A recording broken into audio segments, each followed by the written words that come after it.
జై శ్రీరామ్. నమస్కారం అండి. 2026 నూతన ఆంగ్ల సంవత్సరాది మేషరాశి వాళ్ళ సంవత్సర ఫలితాలు ఎలా ఉన్నాయో తెలుసుకుంటూ వెళ్దాం. ముఖ్యంగా ఈ సంవత్సర ఫలితాలు అనేది దీర్ఘకాలికంగా సంవత్సరం మొత్తం కూడా ఒకే రాశిలో సంచారం చేసే గురు, శని, రాహు, కేతు ఆధారాన్ని బట్టి ఈ సంవత్సర ఫలితాలు ఈ రాశి వాళ్ళకి ఇలా ఉండబోతుందని చెప్పుకోవడం జరుగుతుంది. అయితే 2026వ సంవత్సరంలో ఈ 4 గ్రహాల రాశి మార్పులు ఏదైనా ఉందా?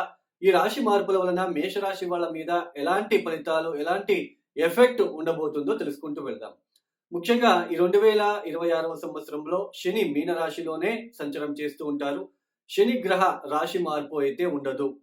ఇక రాహు, కేతు రాశి పరివర్తన గురించి తెలుసుకున్నట్లయితే ముఖ్యంగా 2026 డిసెంబర్ 5వ తేదీ వరకు కూడా రాహు, కేతు రాశి పరివర్తన కూడా ఉండదండి.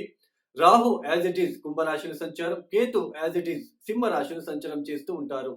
అయితే 2026 డిసెంబర్ 5వ తేదీ తర్వాత రాహు మకర రాశిలోకి ప్రవేశిస్తారు, కేతు కర్కాటక రాశిలోకి ప్రవేశిస్తారు.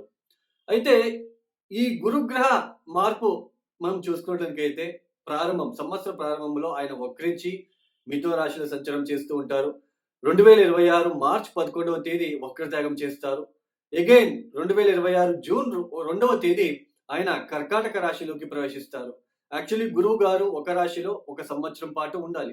అలాంటిది 2026 జూన్ 2వ తేదీ ఆయన కర్కాటక రాశిలోకి ప్రవేశం చేసిన తర్వాత కేవలం 5 మాసాలు మాత్రమే అక్కడ ఉండి, అంటే 2026 అక్టోబర్ 31వ తేదీ సింహ రాశిలోకి ప్రవేశిస్తారు. అంటే సంవత్సరం చివరి వరకు కూడా ఆయన సింహ రాశిలో ఉండి మళ్ళీ వక్రించి కర్కాటక రాశిలోకి మళ్ళీ వెళ్ళిపోతారు. ఈ 4 గ్రహాల మేజర్ ట్రాన్సిషన్ ఏదైతే ఉందో, ఈ 4 గ్రహాల వలన ఈ మేషరాశి వాళ్ళ మీద ఎలాంటి ఎఫెక్ట్ ఉండబోతుందో తెలుసుకునే ముందు ప్రేక్షకులకి ఒక చిన్న విజ్ఞప్తి అండి. ఒక రాశిలోనూ లక్షల మంది ఉంటారు. అందరికీ ఒకేలాగా ఫలితాలు ఉండవు. వాళ్ళ జాతకం చాలా ఇంపార్టెంట్. వాళ్ళ దశా పీరియడ్ చాలా ఇంపార్టెంట్. దశాభుక్తి బాలేనప్పుడు ఏ జ్యోతిష్కుడు ఏమి చేయలేడండి. దీన్ని బాగా గుర్తుపెట్టుకోండి. దశా పీరియడ్ చాలా ఇంపార్టెంట్. దశాభుక్తి గనక బాగా లేకపోతే ఆ దశాభుక్తి బాలేనప్పుడు మనం ఎలాంటి సిట్యుయేషన్ ఉంటుందంటే కర్మస్య కర్మభ్యః, కర్మ ఫలితాలను మనం అనుభవించాలి. నేను అక్కడికి వెళ్ళాను, అంత డబ్బు పెట్టాను, ఆ పూజలు చేపించాను, నాకు సరిగ్గా మంచి జరగలేదు అని అంటూ ఉంటారు. వై? బికాజ్ ఆ కర్మ అదే. మీరు డబ్బు ఖర్చు పెట్టడం అనేది కర్మ అని అంటాం. సీ ఆ దశాభుక్తికి రాకున్న ముందే మనము స్వతహా మనమే కష్టపడి పరిహారాలు చేసుకోవాలి. సో, దశాభుక్తి చాలా ఇంపార్టెంటు. అలానే మన జాతకంలో ఏదైనా ఇబ్బందులుంటే, ఏదైనా నెగెటివ్ ఇన్‌ఫ్లుయెన్స్ చేసే గ్రహాల దశా పీరియడ్ జరుగుతూ ఉంటే కొంచెం కష్టంగానే ఉంటుంది. దీన్ని అర్థం జేసుకోండి. ఇక మేషరాశి వాళ్ళకి ముఖ్యంగా 12వ స్థానంలో శని ఒక సంచారం జరుగుతూ ఉంది.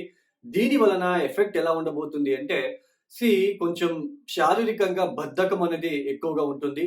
రోజువారీ దినచర్య ఫలితాలలో కొన్ని సడన్ చేంజెస్ అనేది మీరు చూస్తూ ఉంటారు. అంటే రాత్రి తొందరగా పడుకొని, పొద్దున్నే తొందరగా లేచి పూజలు, పునస్కారాలు చేసుకొని బాగా హ్యాపీగా ఉన్న వాళ్ళకి కూడా ఈ సమయంలో తొందరగా నిద్ర పట్టదు. తొందరగా లేవబుద్ధి కాదు. శారీరక బద్ధకము, అవమానాలు, ఆరోగ్యరీత్యా ఇబ్బందులు, మోకాళ్ళకి సంబంధించింది, బ్యాక్ పెయిన్‌కి సంబంధించిన విషయాలు ఇబ్బందులు, ప్రతి పనిలో ఆటంకాలు, విద్యార్థులు చదువుల పట్ల వెనక్కి పడిపోవడం లాంటిది. అలానే కౌటుంబిక పరంగా, కౌటుంబిక అంశాలలో చాలా ఒడిదుడుకులు, ఇబ్బందులు ఇవన్నీ మీరు ఫేస్ చేస్తూ ఉండడానికి ఛాన్సెస్ అనేది ఎక్కువగా ఉంటుంది. ఇక్కడ మేషరాశిలో లక్షల మంది ఉంటారు. అందరికి ఒకేలాగా ఫలితాలు ఉండదు అనేది ఎందుకు చెప్తున్నానంటే, ఇప్పుడు మీకు 12వ స్థానంలో అంటే మీన రాశిలోకి శని సంచారం జరుగుతూ ఉంది. అక్కడ అష్టక వర్గ బిందువులు ఎన్ని అని చూసుకోవాలి. అష్టక వర్గ బిందువులు అంటే శని స్ట్రెంగ్త్ మనము చెక్ చేసుకున్నట్టుగా ఉంటుంది. శని గనక 0, 1, 2 అష్టక వర్గ బిందువులు ఇచ్చి ఉంటే దాని ఫలితాలనేది చాలా నెగెటివ్ తీవ్రత అనేది ఎక్కువగా ఉండబోతుంది. అదే మీ జాతకంలో అష్టకవర్గ బిందువులు ఒక 3, 4, 5, 6 గనక ఇచ్చి ఉంటే ఆ తీవ్రత అనేది కొంచెం తగ్గడానికి కూడా అవకాశం అనేది ఉంటుంది. అలానే 12వ స్థానంలోకి శని అడుగుపెట్టాడు. అక్కడ మీ జాతకంలో మీన రాశిలో ఏదైనా శనికి శత్రు గ్రహాలు ఉన్నారా అది కూడా మనము చూసుకోవాలి.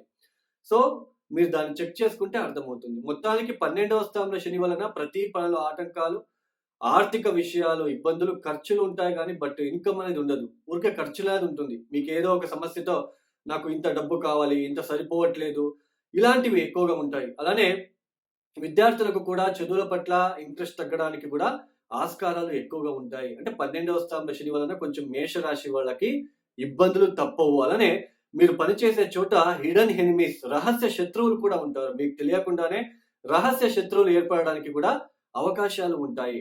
అలానే సంవత్సర ప్రారంభంలో గురువు గారు మనకి ముఖ్యంగా తృతీయ స్థానంలో వక్రించడము అనేది సోదరులతో కొన్ని ఇబ్బందులు, ప్రతి పనిలో కూడా ఆటంకాలు, అలానే ఈ ప్రయాణాలు చేయవలసి ఉంటుంది. ప్రయాణాల్లో కూడా అలసట ఏర్పడుతూ ఉంటుంది. కాన్ఫిడెన్స్ ఉండదు. ఈ ఈ సమయంలో ఆత్మవిశ్వాస కొరత అనేది మీకు కనిపిస్తూ ఉంటుందండి. ఆత్మవిశ్వాసం లేకుండా ఉండడము, ఇలాంటివి ఎక్కువగా ఉంటాయి. ఈ 2026 జూన్ 2వ తేదీ ఎప్పుడైతే కర్కాటక రాశిలోకి అడుగుపెట్టిన తర్వాత అర్ధాష్టమ గురువు మనక్లేశం అనేది ఉంటుంది. మానసికంగా అశాంతి వాతావరణము, అలానే ఇష్టం లేని ప్రదేశానికి వెళ్లి బతకాల్సిన ప్రమేయము, అలానే ఇప్పుడు మీరు బాగానే మంచి ఇంట్లో ఉంటారండి. రెంటెడ్ హౌస్ కానీ మంచి ఇంట్లోనే ఉంటారు. సడెన్‌గా ఏదో వేరే ఇంటికి మారాల్సి వస్తుంది. మారుతారు. అప్పుడు అనిపిస్తుంది అక్కడే ఉండింటే బాగుండేమో. ఇక్కడికొచ్చిన తర్వాత మళ్ళీ ఏదో ఇబ్బందిగా ఉంటుంది. ఇలాంటి సిట్యుయేషను. అలానే పని చేసే చోటు మీకు ఎక్కువ ఆ పని భారం పెరగడానికి కూడా అవకాశాలుంటాయి. ఎక్కువగా కష్టపడాల్సి ప్రమేయం ఉంటుంది. కష్టం ఎక్కువ, జీతం తక్కువ అన్నట్టుగా ఉంటుంది. ఆరోగ్యం విషయాలలో ఇబ్బందులు, అలానే ఇంట్లో తల్లితో విభేదాలు, గృహపరమైన విషయాలలో, అలానే వాహనానికి సంబంధించిన విషయాలలో ఇబ్బందులు. వాహనానికి సంబంధించిన విషయాలలో ఏ ఇబ్బందులని తెలుసుకున్నట్లయితే మీరు వెళ్తూ ఉంటారు. సడెన్‌గా బ్రేక్ డౌన్ అవ్వడము, ఏదో రిపేర్ రావడము, ఇలాంటివి. లేదా కొంచెం ఎవరికైనా మీ ఫ్రెండ్స్‌కి ఎవరైనా వెహికల్ అడుగుతారు. మీ వెహికల్ ఇచ్చేస్తారు. అది ఎక్కడో వెళ్లి యాక్సిడెంట్‌కి గురి అవ్వడము, ఇలాంటివి ఏదైనా జరగడానికి ఛాన్సెస్ ఉంటుంది. మీరు కూడా రో రోడ్‌లో మీరు డ్రైవింగ్ చేసేటప్పుడు చాలా జాగ్రత్తలు తీసుకోవాలి. అలానే నది ప్రాంతాన ఉన్నవాళ్ళు, అంటే నీళ్లు ఉన్న చోటు ఉన్నవాళ్ళు, ఎక్కడైనా వాసిస్తూ ఉన్నవాళ్ళు కూడా కొంచెం ఈ సంవత్సరం అలర్ట్‌గా ఉండాలి. అలానే విద్యార్థులు చదువుల పట్ల కొంచెం కాన్సంట్రేషన్ పెంచుకోవాలి. అలానే గృహపరమైన ఒత్తిడులు రాకుండా కొంచెం ఏ ఏ ఎవరు ఏమన్నా పట్టించుకోకుండా జస్ట్ మీరు కొన్ని పరిహారాలు మాత్రమే చేసుకుంటూ వెళ్ళండి. లేదంటే లేనిపోనివన్నీ ఇంకా ఎక్కువవుతాయి. మీరింకా ఆహ్, ఆ ఇబ్బందులను కొని తెచ్చుకున్న వాళ్ళవుతారు కాబట్టి, ఇంట్లో వాళ్ళు ఒత్తిడి పెట్టినా, ఉద్యోగంలో ఒత్తిడి పెట్టినా, రహస్య శత్రువులు ఉన్నా, ఆర్థిక విషయాలు ఇబ్బందులు ఉన్నా కామ్‌గా ఉండడానికి మాత్రమే ప్రయత్నం చేయండి. ఈ సమయంలో గనక దశాభుక్తి గనక మీకు కొంచెం ఫేవరబుల్‌గా ఉంటే పెద్దగా డిస్టర్బెన్సెస్ అనేది ఉండదు. మొత్తానికి మేషరాశిలో పుట్టిన అన్ని వర్గాలలో ఉన్న వాళ్ళకి కూడా కొంచెం ఇబ్బందులు, ఒడిదుడుకులు ఎక్కువగా ఉంటాయండి. ఈ మేషరాశి వాళ్ళు తప్పనిసరిగా ప్రతిరోజు కాలభైరవేశ్వర గాయత్రి మంత్రం పఠన చేసుకోండి. ప్రదోష కాలంలో సాయంత్రం పూట శివాలయానికి వెళ్లి నల్ల నువ్వుల ఒత్తులొస్తాయి వెలిగించి అక్కడే కూర్చొని ఓం నమః శివాయ శివ పంచాక్షరి మంత్రం కనీసం ఒక 1180 సార్లైనా చదువుకోండి. అంటే 108 ఉంటుంది జపమాల. ఇంటూ 10 1080 టైమ్స్ అయినా మీరు చదువుకోవడానికి ప్రయత్నం చేయండి. ఈ సమయంలో మీకు కొంచెం పరిహారాలు చేసుకోవడానికి కూడా వదలదు. ఆ నెగెటివ్ ఇన్‌ఫ్లుయెన్స్ ఉన్న ప్లానెటరీ పొజిషన్ ఏదైతే ఉందో, నెగెటివ్ కర్మ అనేది ఉన్నప్పుడు మనకి మంచి పరిహారాలు చేసుకోవడానికి, మనం పూజలు చేసుకోవడానికి కూడా వదలదు కాబట్టి ప్రయత్నపూర్వకంగా మీరు ఈ పరిహారాలని ఈ రెండే పరిహారాలు చేసుకుంటూ వెళ్ళడానికి ప్రయత్నం చేయండి.